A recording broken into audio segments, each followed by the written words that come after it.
Your boss walks in, notices you staring out the window, and asks what you're working on. You panic and quickly open a spreadsheet. This moment reveals our broken relationship with productivity. We've been sold a damaging myth that hours worked equals value created. I spent years believing this. My desk was always cluttered with half-finished coffee cups, my calendar packed with back-to-back meetings. I measured success by exhaustion. The more tired I felt, the more productive I must have been. This mindset is what Newport calls busyness as a proxy for productivity. In his book, Deep Work, Newport argues that we've replaced meaningful output with visible activity. The result? We work longer but accomplish less. The data supports this counterintuitive truth. A Stanford study found that productivity drops sharply after 50 hours of work per week and becomes negative after 55 hours. You read that right? Working more than 55 hours actually produces worse results than if you had stopped. Microsoft Japan tested a 4-day workweek and saw productivity jump by 40%. Their employees weren't working less, they were working differently. This productivity paradox emerges from our misunderstanding of how our brains function. Your mind isn't a machine that runs at constant output.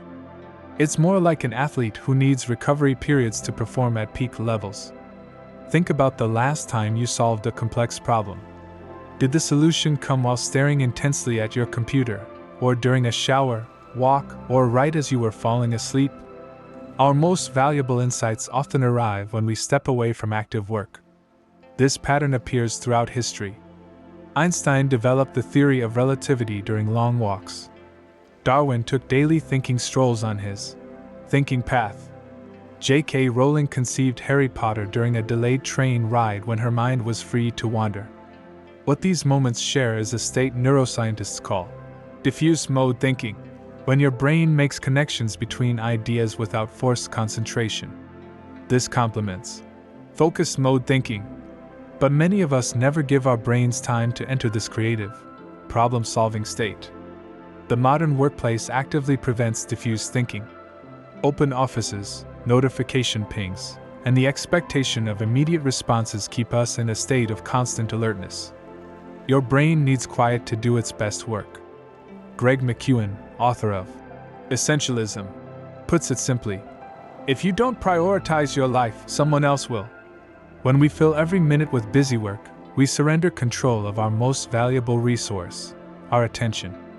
Breaking free from this trap requires courage.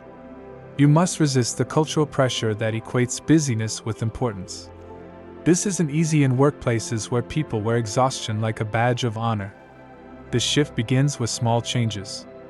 Start by scheduling blocks of uninterrupted time for your most important work. Turn off notifications.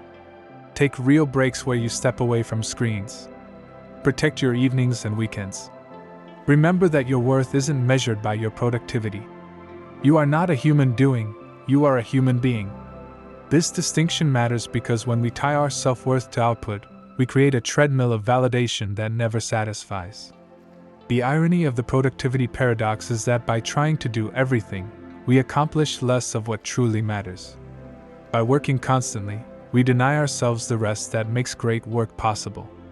Next time you feel guilty for taking a walk, remember that your brain needs that time.